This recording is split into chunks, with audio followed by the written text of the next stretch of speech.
محترم حاضرینو، تیر وعظ کی ماستاس و حضور کی د پیغمبر علیہ السلام د دریم خلیفہ راشد حضرت عثمان رضی اللہ عنہ د شہادت یو څه تذکرہ کړي ولا. حضرت عثمان رضی اللہ عنہ د پیغمبر علیہ السلام په خلیفګانو کې دریم خلیفہ وو.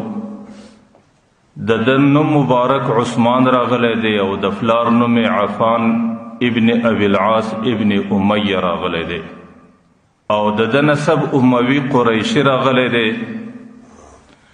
او د سیرت کتابو کې غالباً د لقب ذی-النورین راغلی دی. د پیغمبر علیہ السلام دوی بچانی، یو حضرت رقیہ یو ام کلثوم، دا یکی بعدیګری د حضرت عثمان رضی الله عنه په نکاح کې راغلی دی. دا غي په خاطر باندې د لقب ذی-النورین لیکل شوی دی.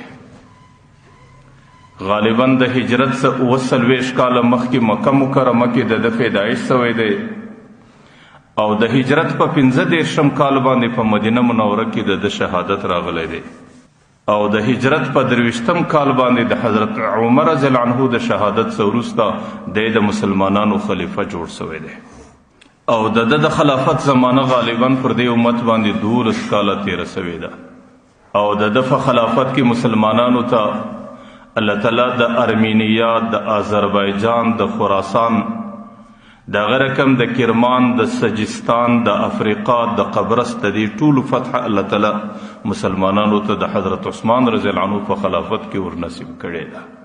حضرت عثمان رضی الله عنه ته چې الله تعالی کوم شهادت ورکاوه، د هغه شهادت پیشګوئی پیغمبر علیه السلام په خپل ژوندۍ کې هم حضرت عثمان رضی الله عنه ته کړي ولا. ذکر روایتو کې راځي پیغمبر علیه السلام د چند صحابه سره د حرا د غره پر یو حصہ باندې ولاړ دی. نو هغه وخت کې هغه غره کې لږ لرزه راله، شورېدل رالو. د پیغمبر علیه السلام هغه غر یا په لکړه باندې ووایي یا په خپله پښه باندې ووایي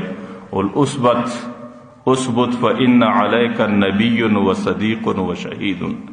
ای غره ثابت اوسه، پر تا باندې یو نبی ولاړ دی او تا باندې یو صدیق ولاړ دی او تا باندې یو شهید ولاړ دی. د دې حدیث په شرح کې محدثین عام طور د شهید څخه حضرت عثمان رضی الله عنه اخی چې پیغمبر علیه السلام په خپل ژوندۍ کې د شهادت پیشګوئی کړي او چې پر تا باندې یو شهید ولاړ دی، یعنی دې سړي ته الله تعالی شهادت ورکوي.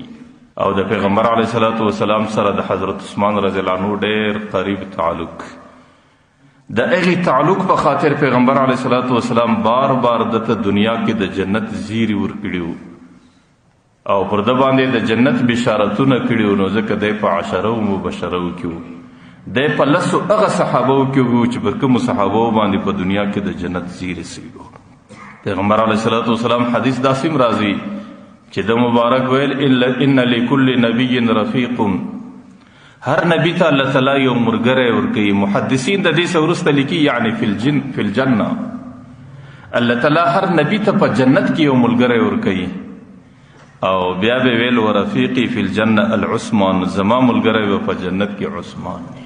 ځکه پیغمبر علیه السلام هغه باندې د جنت ډیر زیری ورکړي او دغه شهادت او پر دغه واقعه باندې د شهادت خبره پیغمبر علیه السلام ډیر وختي ورکړي ولا.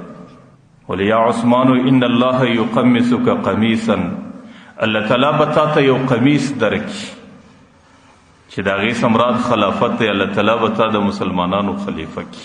فإن ارادوک فلا تخلع لهم، کچیر خلق در باندې راو ګرځېدو چې دا قمیص وکاږه، دا خلافت پرېږده، فلا تخلع لهم، دا قمیص به د دوی د پاره نه کاږي. در هغه وخت پورې به ته صبر کوي چې ته شهید سي حتی تلقي علی الحوض، چې کله زما حوض کوثر باندې دي زما سره ملاقات کیږي. در هغه وخت پورې به دې خلکو ته دا قمیص نه کاږي.